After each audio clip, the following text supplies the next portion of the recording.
When you think about finances and money, how do you feel? I feel like money is a big thing.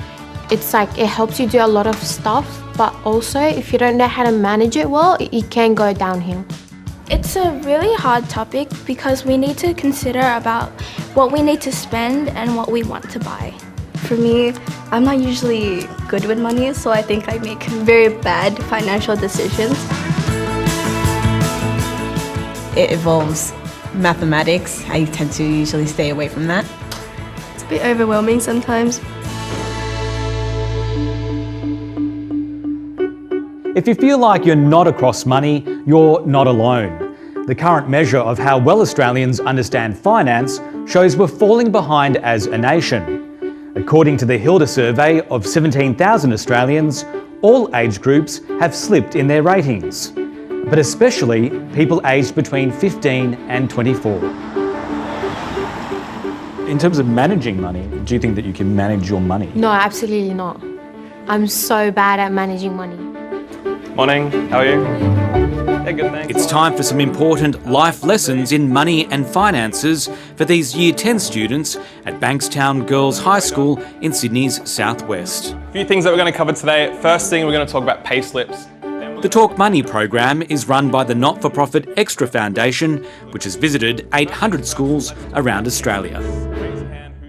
The aim is to get kids familiar with talking about money concepts at home, at school, in the eventual workplace, and destigmatising money. In the current cost of living crisis with so many people suffering from financial stress, I think we need to destigmatise it. If, for example, you are under the age of... At 15, these students are ready for the workforce. Who can tell me what a pay slip is? It's basically just like a paper that tells you how many hours you've worked and the money you've gotten for that specific amount of time.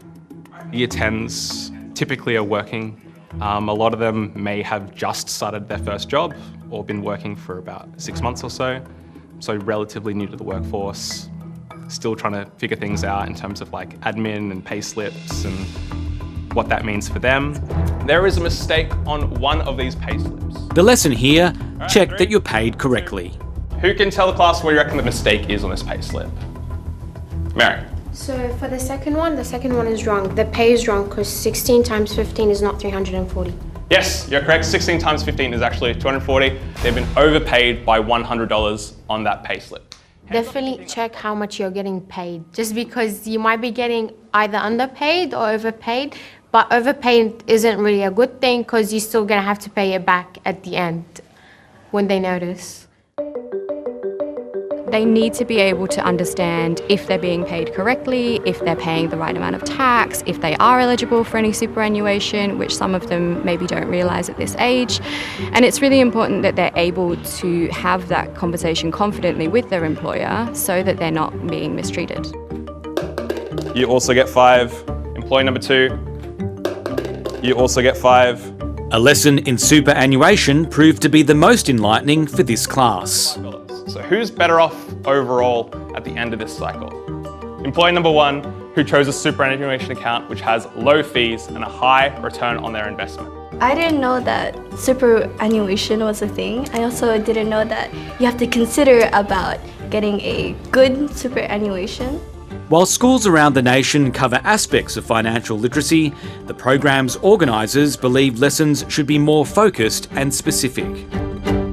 We would like to see every secondary school student graduate with at least a module of financial literacy to set them up for their financial lives now and in the future. Parents are the number one influence for kids, but in households where money is not talked about or parents may not necessarily have those skills, that's where schools play a really important role.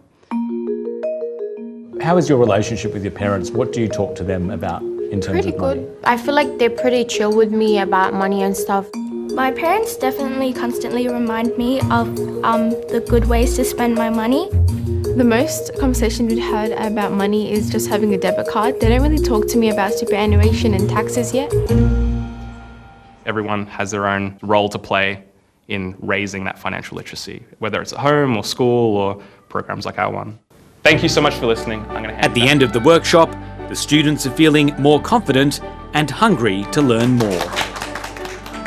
I'd like to know more about credit cards and debit cards, as no one really talks to us about that. Information like this really do help high school students, and I feel like maybe I need to work more on how I manage my money.